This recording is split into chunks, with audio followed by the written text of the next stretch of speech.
Ok, merci beaucoup. Et sans plus tarder, nous allons dans le vif du sujet. Et Monsieur le Président, pour commencer cet entretien, faisons un petit retour en arrière. Beaucoup nous écoutent et aujourd'hui aimeraient connaître l'histoire derrière l'association TESAC. Merci encore, frère Philippe. Je tiens à vous remercier personnellement de votre engagement et de votre dévouement pour servir cette association. Je saisis l'opportunité aussi pour remercier le personnel de la radio TISAC. Il fut quelques semaines, c'était un rêve de porter sur les fonds baptismaux cette radio TISAC. Maintenant, c'est une réalisation. Merci beaucoup. Je saisis aussi l'opportunité pour remercier les membres du conseil d'administration de cette radio. Sans vous, la radio ne peut pas exister. Chers amis, chers membres de l'association TISAC, merci d'être là aujourd'hui. Regardez autour de vous.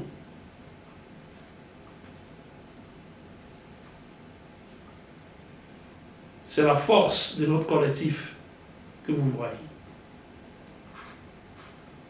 Si notre association est vivante encore, si elle laisse une empreinte positive, c'est grâce à l'énergie,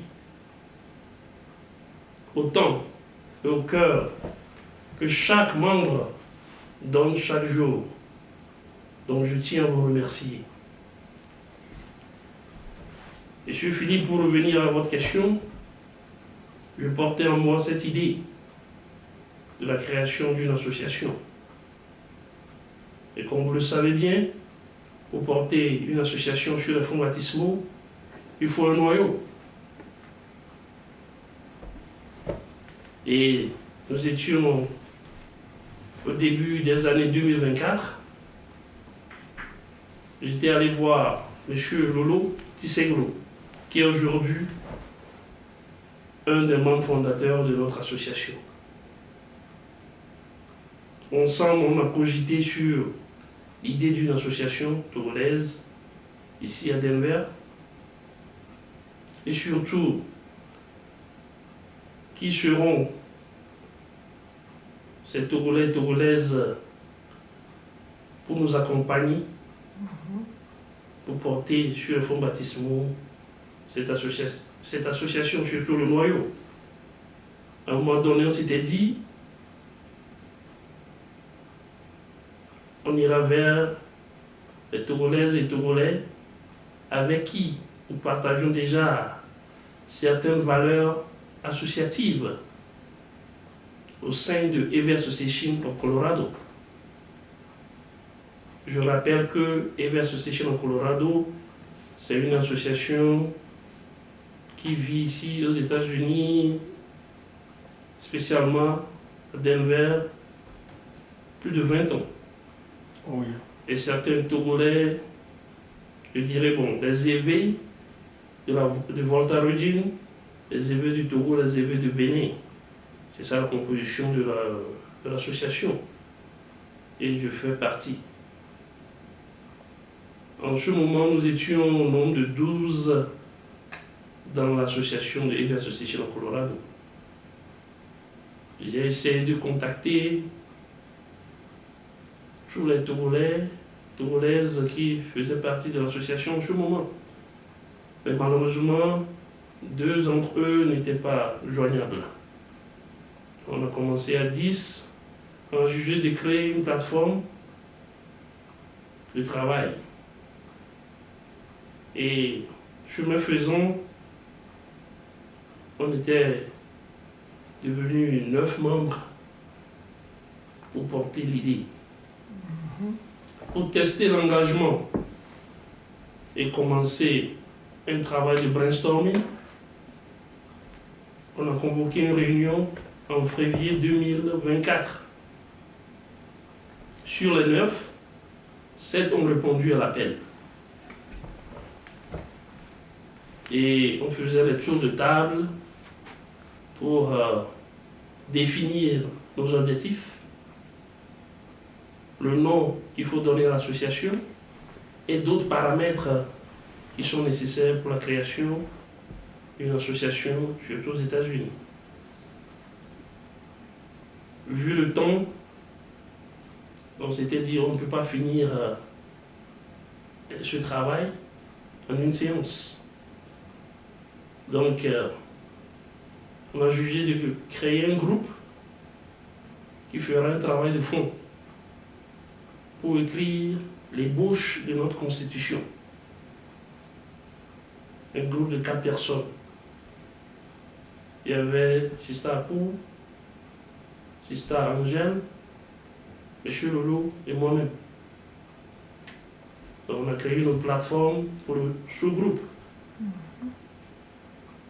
J'avais dit à M. Lolo s'il pourrait conduire le groupe en proposant un draft de constitution.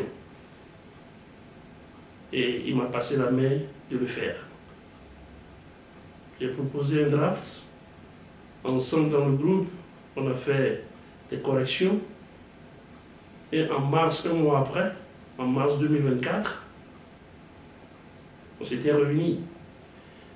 Je voudrais saisir aussi l'opportunité pour remercier M. Love. Parce que ces 2 réunions, bien nos réunions, les premières réunions, ont eu lieu chez lui, dans son centre de travail. Monsieur Love, si vous m'écoutez en ce moment, à mon nom personnel, au nom de l'association, nous te remercions. Que Dieu te le rende au centuple. Amen. Ça fait chaud au cœur, ce que vous avez apporté à cette association jusqu'au jour d'aujourd'hui. Vous êtes l'un des piliers de cette association. Donc, on a répondu à l'appel de mars 2024. C'était le 10 mars 2024. Et c'était aussi la date de la création de notre association. Le groupe a présenté l'ébauche de la Constitution. On a fait des corrections ensemble. Et à l'unanimité, on s'est dit, ça peut tenir la route. Donc, il faut un bureau exécutif pour conduire la destinée de la jeune association.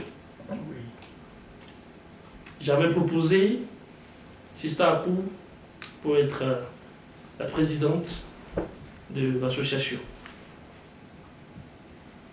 Elle a apprécié l'intention, mais elle voudrait être derrière les rideaux pour le moment. Et M. Love m'avait proposé pour être président de l'association. Donc en réalité, en quittant la maison, ce soir-là, je n'avais pas eu la moindre idée que je reviendrais en tant que président de l'association de Tisac. Puisque c'est moi qui avais proposé Sista Akou d'être la présidente de l'association. Et quand M. Love m'avait proposé, il n'y avait pas eu d'objection. C'était comme un plébiscite. Et de tour à tour, nous avons eu la vice-présidente Sista Akou, le secrétaire M. Lolo, le secrétaire adjoint M. Syriac, trésorière Madame Blanche. Le jour-là, on était 7. On n'a pas pu élire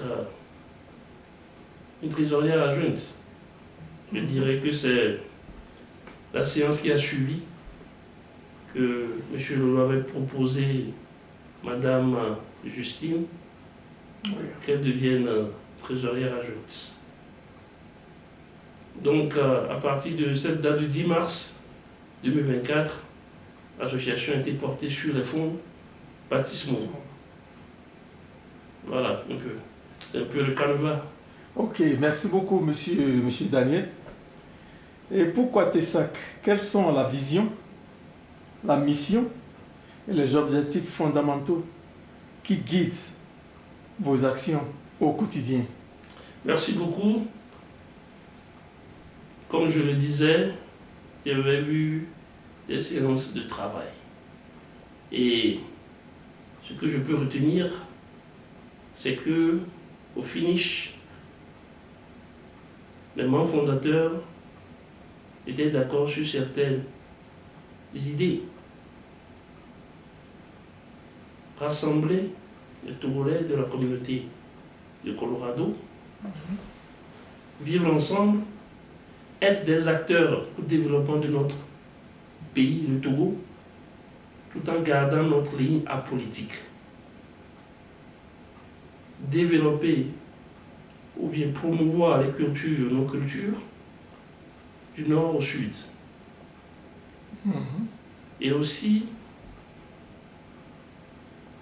instaurer, bien développer une solidarité entre les membres, promouvoir les membres. Par exemple, si un membre a un business, nous allons promouvoir ce business pour ce membre.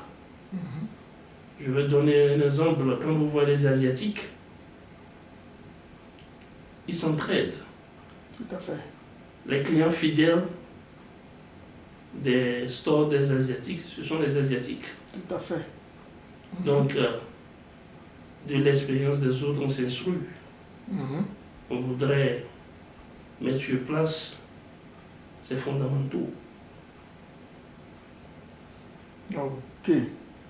Et c'est une histoire très, très touchante, très inspirante, qui montre que c'est le besoin de rassemblement qui a déclenché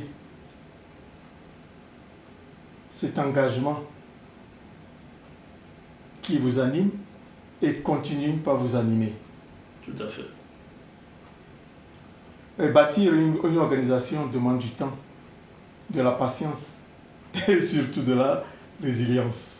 Parce que conduire les hommes, on le dit souvent, conduire des bêtes, c'est très simple, c'est plus facile que conduire des hommes. Conduire des hommes, c'est très difficile. Bon, quelles sont les difficultés majeures auxquelles TESAC et vous, en tant que président, faites face depuis sa création jusqu'à aujourd'hui? Merci. Si je dis que nous n'avons pas eu des moments de difficulté, ce serait un mensonge de ma part. Comme vous le savez très bien, c'est pas facile de porter sur les fonds baptismaux une association, surtout de la faire vivre au quotidien. Nous avons traversé des moments de doutes, d'obstacles et de fatigue, mais nous n'avons jamais baissé les bras. Par exemple, je vais dire ce petit exemple,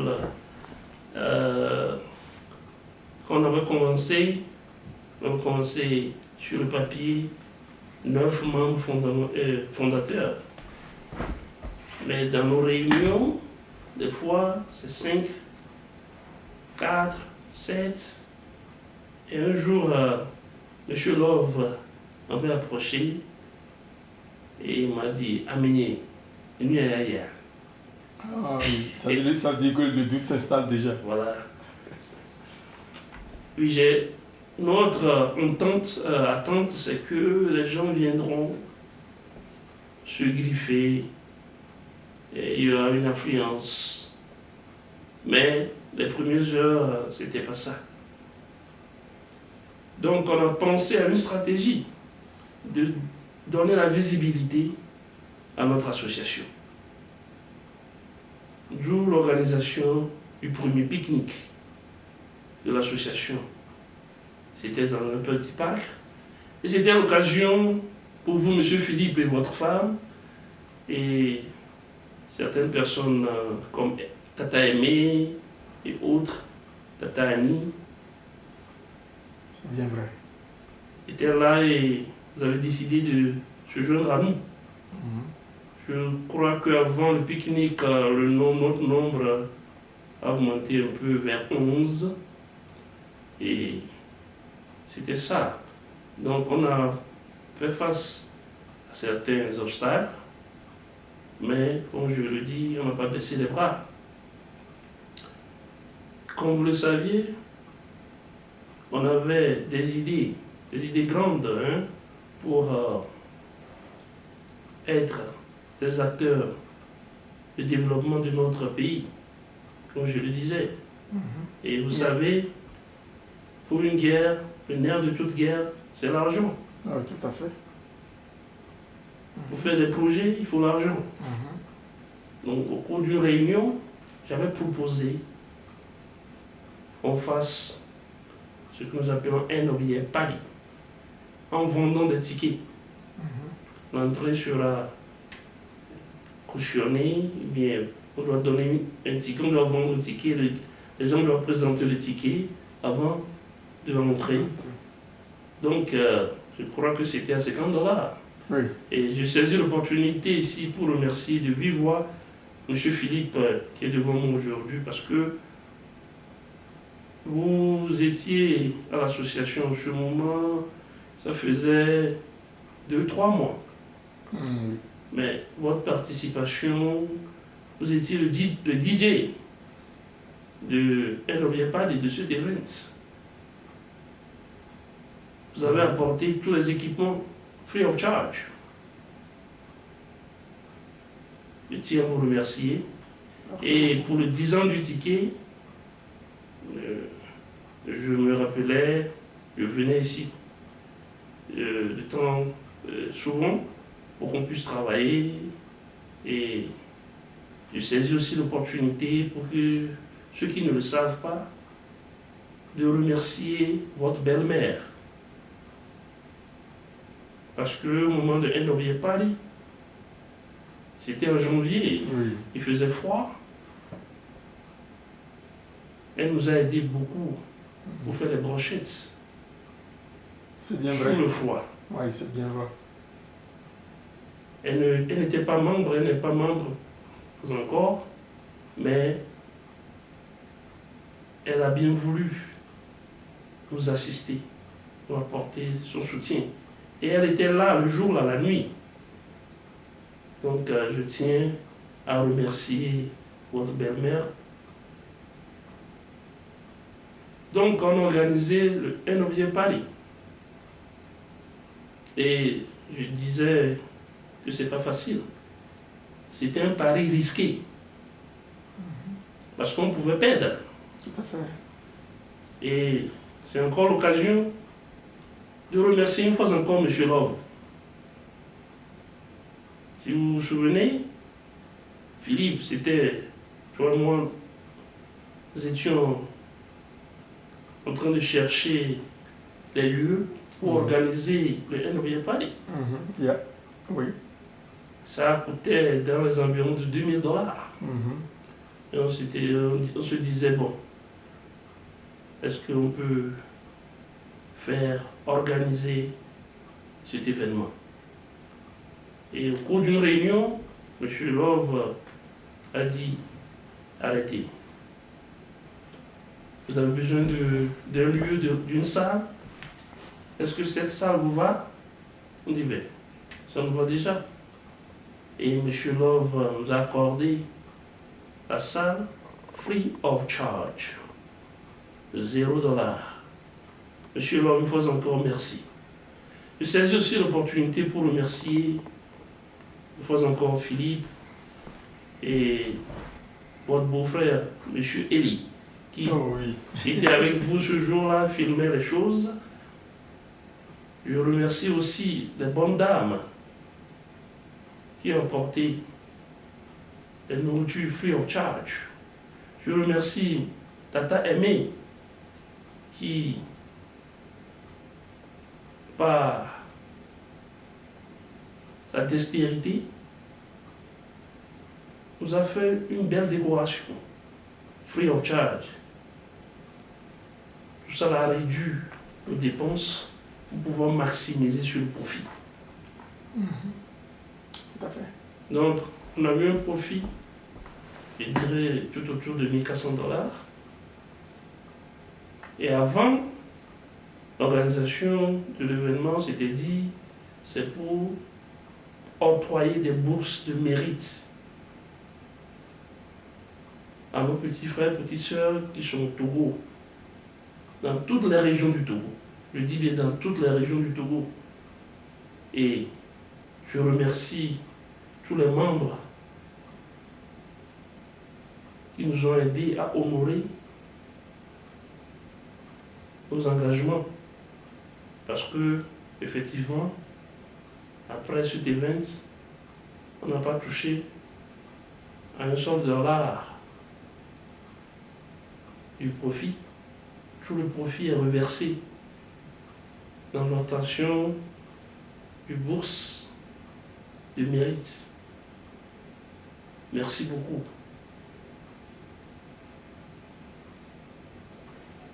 Ok, merci beaucoup, Monsieur Daniel. Chers auditeurs, nous sommes en direct sur la radio Tessac, votre chaîne, ici à Colorado. Nous émettons de Denver, Colorado.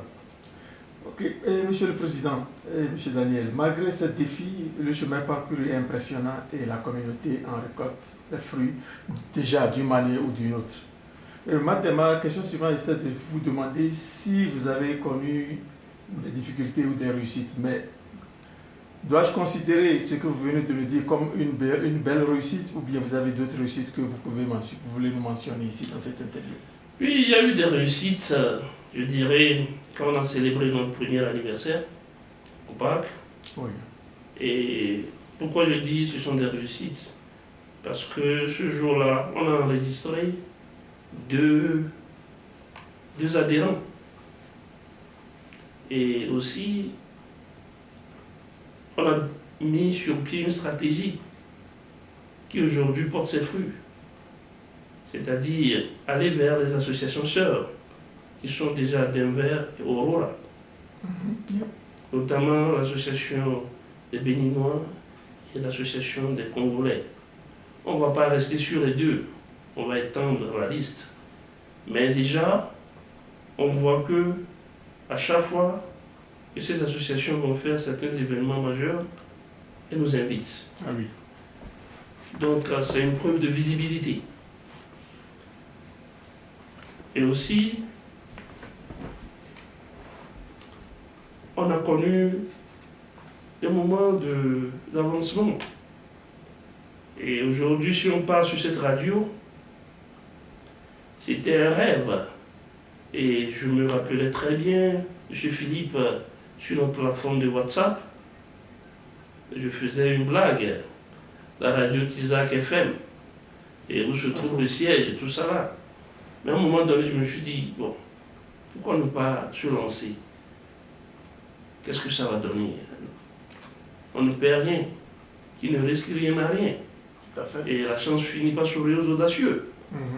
Donc, je vous ai assigné de faire des recherches pour voir qu'est-ce que cela va coûter. Et c'est ici l'opportunité de remercier les membres du conseil d'administration de cette radio. Parce que cette radio est financée à 100% par les membres du conseil d'administration. On ne voudrait plus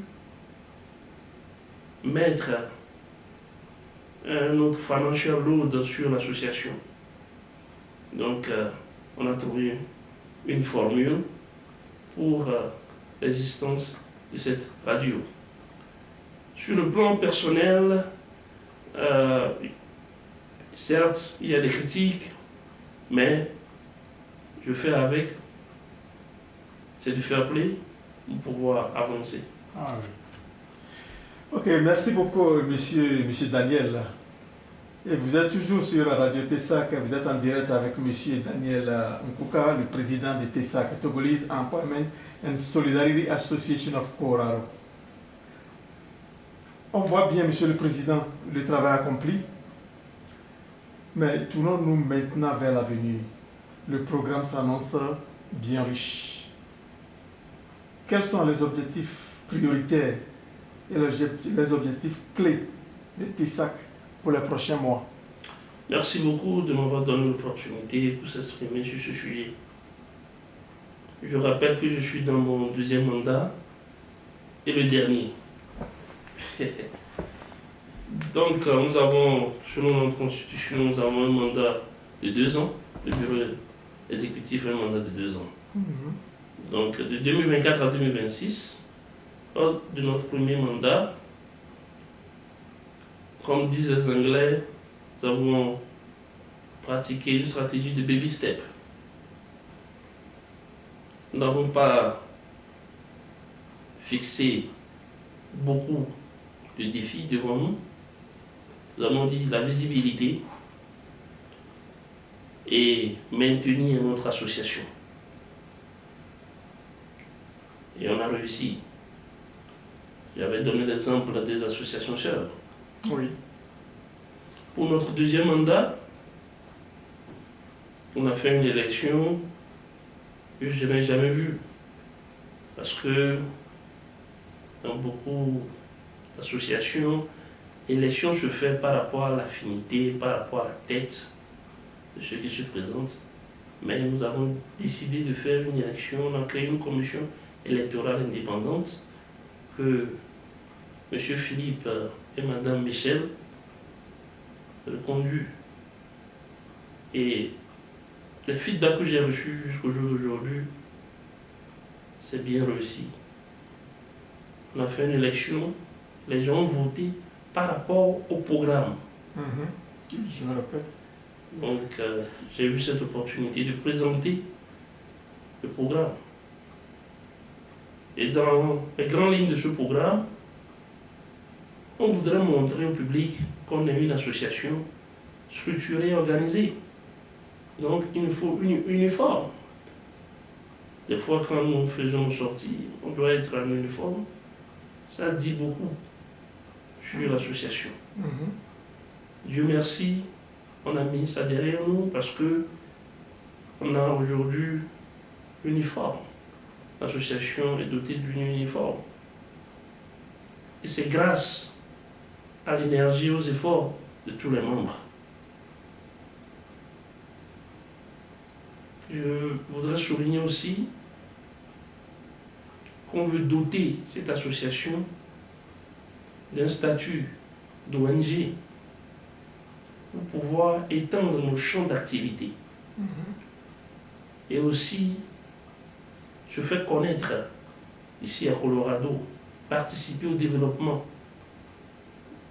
de la cité. Donc il nous faut un statut d'ONG.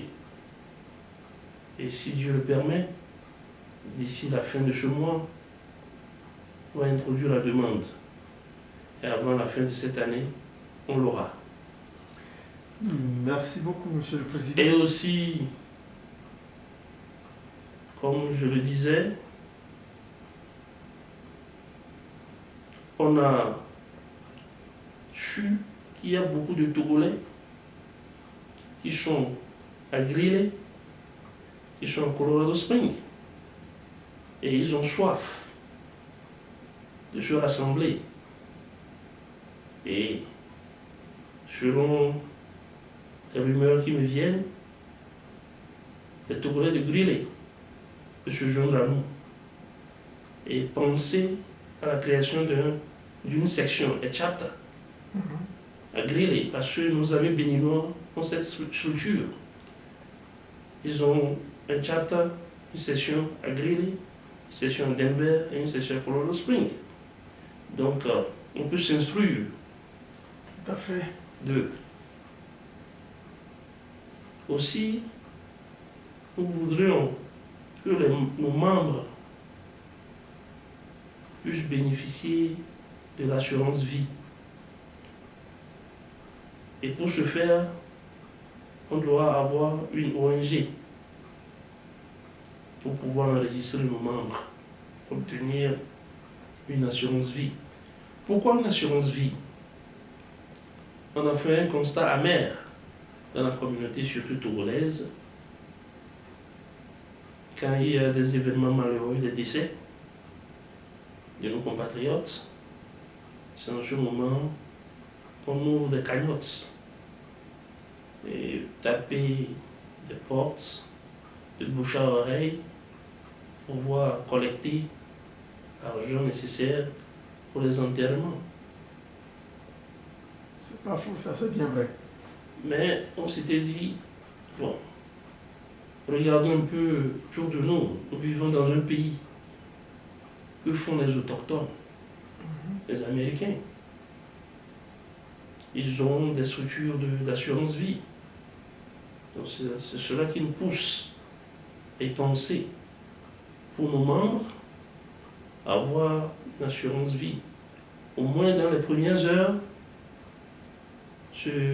cette somme ou bien ce bénéfice peut faire quelque chose avant qu'on y pense à une autre cagnotte.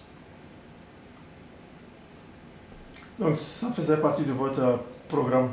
Ça fait partie de notre programme et je voudrais aussi souligner que dans mon premier mandat,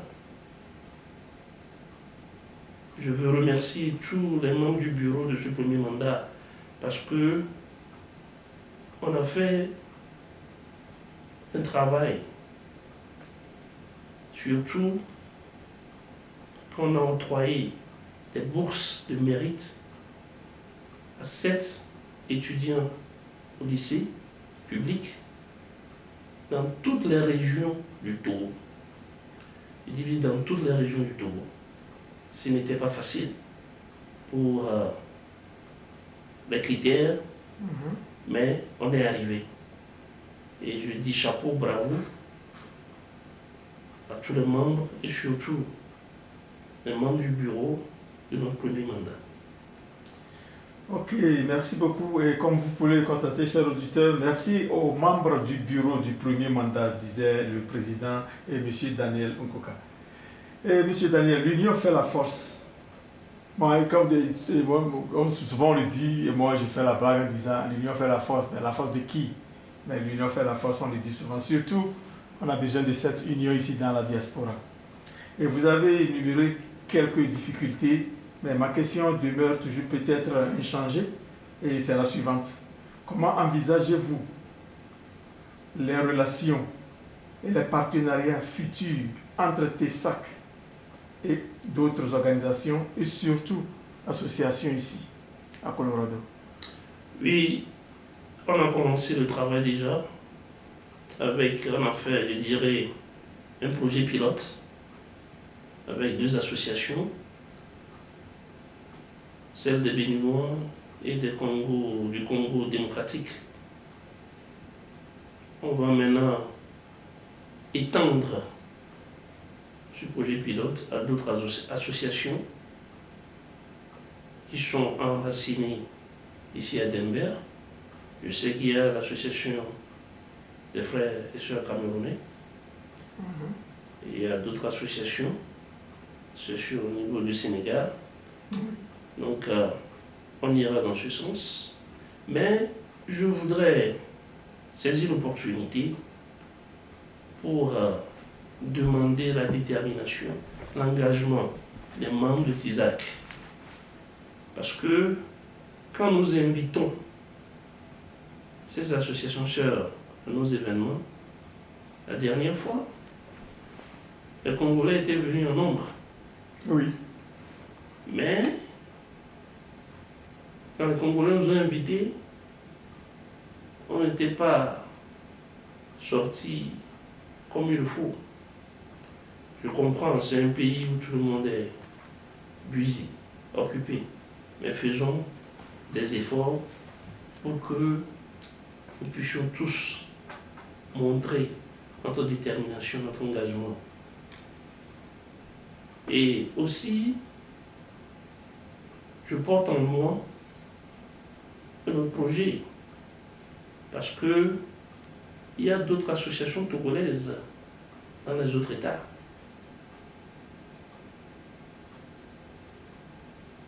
Peut-être, dans l'avenir, si ça n'arrive même pas dans mon mandat, peut-être ceux qui vont prendre le bâton, ce serait bon d'approcher ces associations togolaises dans les autres États pour voir si de temps à autre, on peut faire des échanges. On peut se réunir autour, par exemple, autour d'une fête de 27 avril. Oui. On peut aller vers une association sœur qui est en Arizona. Parce que Arizona compte 3 associations togolaises. Je sais qu'il y a une association aussi bien structurée en Maryland, la table ronde. Donc, ce sont des pistes, ce sont des idées sur lesquelles on peut cogiter et voir leur faisabilité. Ok, et merci beaucoup, Monsieur Daniel. Nous arrivons au terme de cet entretien, mais avant de nous quitter, quel message ou quel mot souhaiterez-vous adresser directement aux membres de TESAC ainsi qu'à toute la communauté togolaise qui nous écoute ce soir sur notre radio TESAC? Merci une fois encore pour la communauté, ceux qui ne sont pas encore membres. Je vous invite à se joindre à nous. Il n'est pas encore tard. Oui, le train en marche, mais il n'est pas encore tard. Venez se joindre à nous. On a besoin de toutes les compétences. Parce que seul, on va plus vite, mais ensemble, on va plus loin. Pour les membres de TISAC, j'aimerais vous demander, êtes-vous encore prêts pour relever les prochains défis qui sont devant nous? Êtes-vous encore prêts pour faire résonner le cœur de cette association? Le vent tourne en notre faveur, à condition de continuer à oser, innover et faire battre le cœur de cette association. Haut les cœurs et en route vers les prochaines réussites. Que vive notre association TISAC, que vive l'engagement à tous. Merci. Un grand merci à vous, Monsieur Daniel Kouka, pour votre temps, votre clarté et pour tout le travail accompli à la tête de TESAC, Togolese Empowerment and Solidarity Association of Koraro. C'est moi qui vous remercie, Monsieur Philippe. Chers auditeurs, c'était M. Daniel Kouka en direct sur la radio TESAC. Merci à toutes et à tous pour votre fidélité. Restez à l'écoute sur la radio TESAC. La musique et vos programmes continuent sur votre radio.